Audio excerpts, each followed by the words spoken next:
All right, guys, today I cooked Greek meatballs and rice. Can be your promotion, right? And so I'm going to read a story to you that's amazing on so many levels from John chapter 9.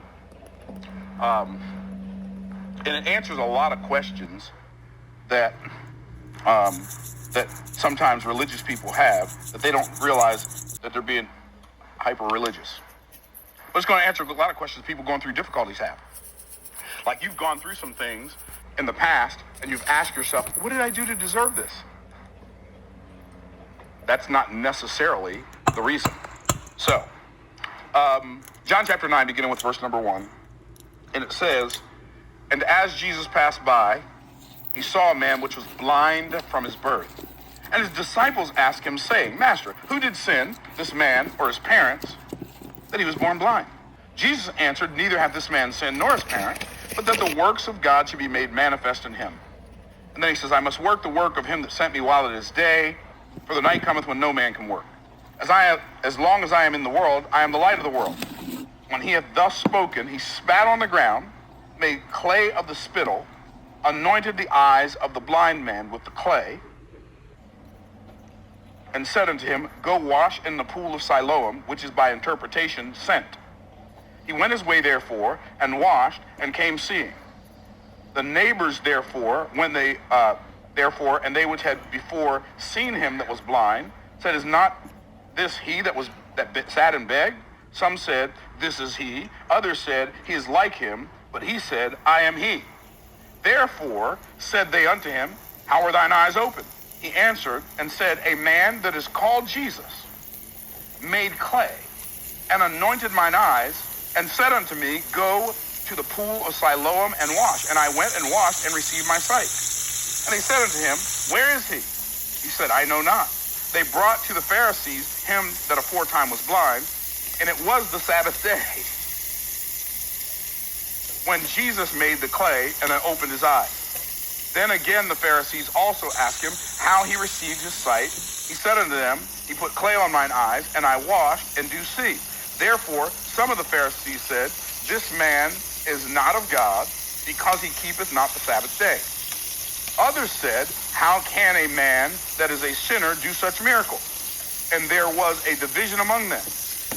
They say unto the blind man, again, What sayest thou of him that hath opened thine eyes? He said, He is a prophet.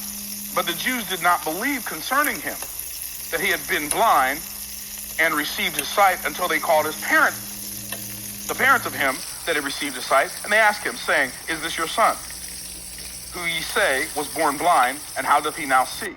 His parents answered them and said, We know that this is our son, and that he was born blind. But by what means he now seeth, we know not, or who hath opened his eyes, we know not. He is of age, ask him, and he shall speak for himself. These words spake the parents, because they feared the Jews, for the Jews had already agreed already that if any man did confess that he was Christ, that he should be put out of the synagogue. Therefore said his parents, He is of age, ask him. So, this is such an interesting story. The first thing we see, it says, as he passed by, he saw a man who was blind from his birth. So let me give you a picture. This blind man, the story's about the blind man, but it's not just about the blind man. Because the blind man is a picture. Who's he a picture of? Everybody who's ever been born blinded by sin. So the blindness is an inability to see the truth. Now, so sometimes people have an inability to see the truth because they have an unwillingness to see the truth. But that was not this man. I remember my dad used to always say when I was a little boy, he said, no one is so blind as he who will not see. Right? And there are some people who proclaim themselves to be intelligentsia. They have educations and they have big degrees, and they refuse to accept the truth. And so if you won't accept the truth, any lie will do. But that's not what this is talking about. This is talking about somebody who was born in sin, blind to truth. And I want you to see the fact that it says, and as he passed by. Jesus was doing what Jesus does. He was passing by. He wasn't looking for this man. The man just happened to be on his way to where he was going, and he saw this man who couldn't see him. You say, what's the significance of Jesus seeing a man who couldn't see him? Jesus saw the man who couldn't see him. That encourages me to know that he sees me when I can't see him. I'm going through something that's so difficult and so dark. I got so many tears filling my eyes. I can't see God, but he can see me when I can't see him.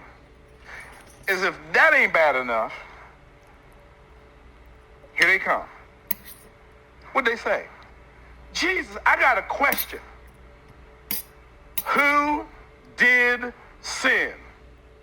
This man or his parents that he was born blind?